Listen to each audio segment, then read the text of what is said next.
Dream Collections Tagalog Version presents Singing Contest. Ngayong araw ay nagpasya akong gumawa ng isang diary na pinamagatang koleksyon ng mga panaginip. Alam kong mukhang katawa-tawa, pero gusto ko lang itala at ibahagi ang aking mga panaginip. Marahil may isang tao sa labas na nakakaalam ng kahulugan nito. Kung isusulat ko ang lahat ng aking mga panaginip mula sa nakaraan hanggang ngayon, sa palagay ko ay sapat na ito upang makagawa ng isang serye ng mga libro. At kung marunong lang akong gumuhit, ay makakagawa ako ng isang libro ng mga tao at tanawin, sapagkat lagi kong naaalala ang aking mga panaginip na detalyado at malinaw, lalo na ang mga mukha ng mga taong hindi ko kilala. Kung sana marunong lang akong gumuhit. Ngayon, samahan niyo ako sa mundo ng aking panaginip, kung saan ako naglakbay habang tulog.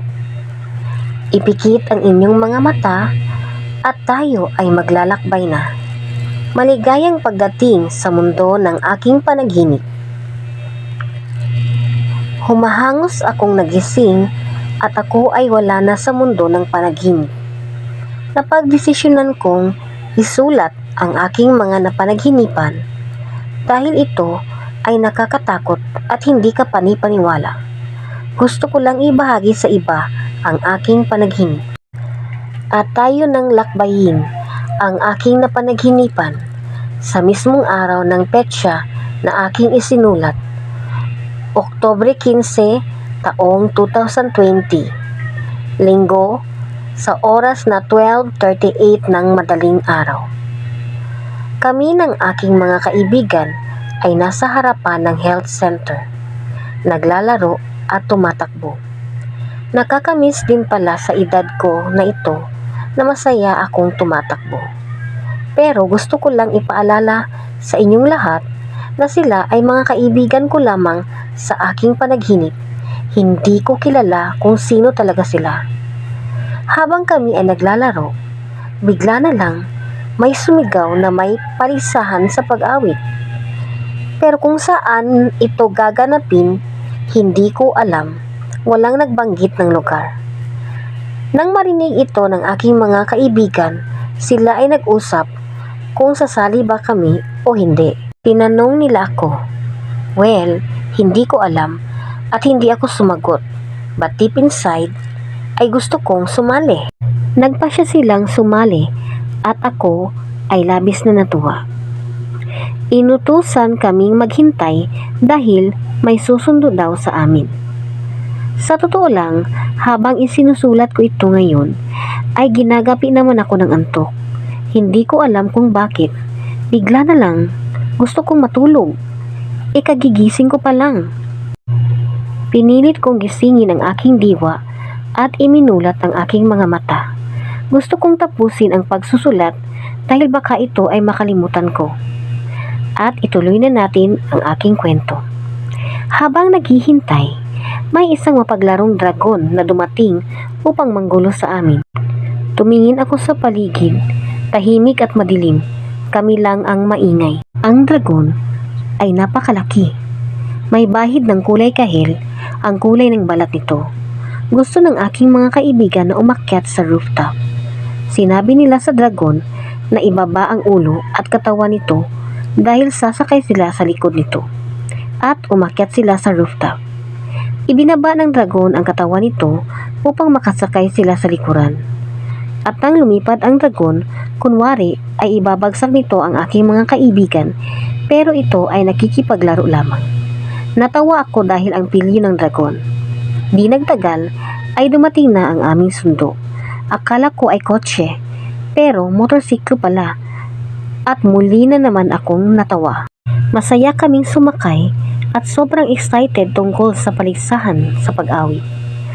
Ang dragon ay kinaway ang kanyang puntot bilang paalam sa amin.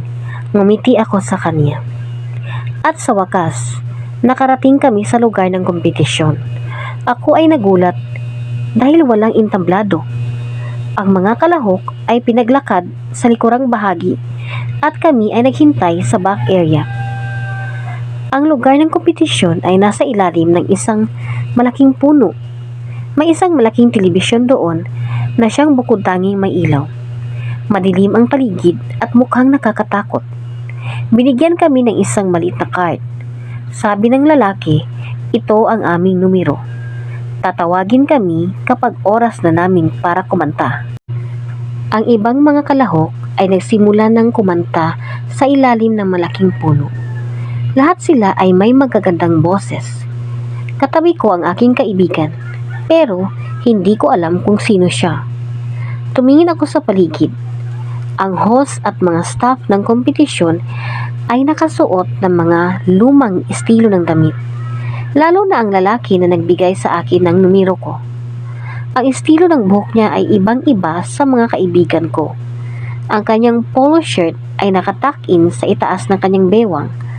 Ang kulay ng kanyang damit ay kupas na at ang sapatos niya ay parang galing sa nakaraan.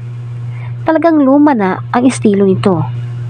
Habang ang mga kaibigan ko at ako ay nakasuot ng aming mga makabagong moderno na damit. Hindi ko na lang masyadong pinansin ang host dahil napakaingay ng aking mga kaibigan. Tinatanong nila ang bawat isa kung ano ang awiting kanilang kakantahin. Tinanong nila ako at ang sagot ko ay, "When you tell me that you love me." Nakaramdam ako ng kaba dahil sa labis na pag-iisip kung mananalo ba ako o hindi. Kaya hindi ako komportable at gusto kong umihi. Pumunta ako sa banyo. Madilim ang daan papunta doon pero nakikita ko pa rin dahil may liwanag ng buwan na sumikat mula sa itaas. Bago ako dumating, nakita ko mula sa di kalayuan na may isang nilalang na parang ahas na gumagapang patungo sa pinto ng banyo. Ano kaya iyon? Mukha itong ahas pero hindi dahil malaki ang ulo nito at ang buntot ay mataba. Kaya nagdadalawang isip ako kung papasok ba ako o hindi. Tapos bigla na lang may sumulpot na napakaraming kalalakihan sa aking harapan. Nakaharang sila sa akin. Ang pinuno ay nagsalita at sinabi, "Mas mabuting umuwi ka kung gusto mong iligtas ang mga kaibigan mo." Ha? Bakit? Humingi naman ako ng permiso sa nanay ko na sasali ako sa contest. Tapos, pauuwiin lang nila ako. At sino ang mga taong ito? Para utusan akong umuwi.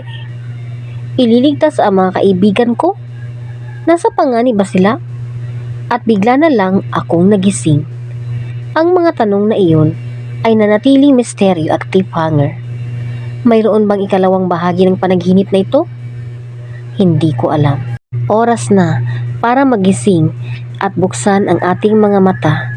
Salamat sa pagsama sa akin sa mundo ng mga panaginip na puno ng mga misteryo.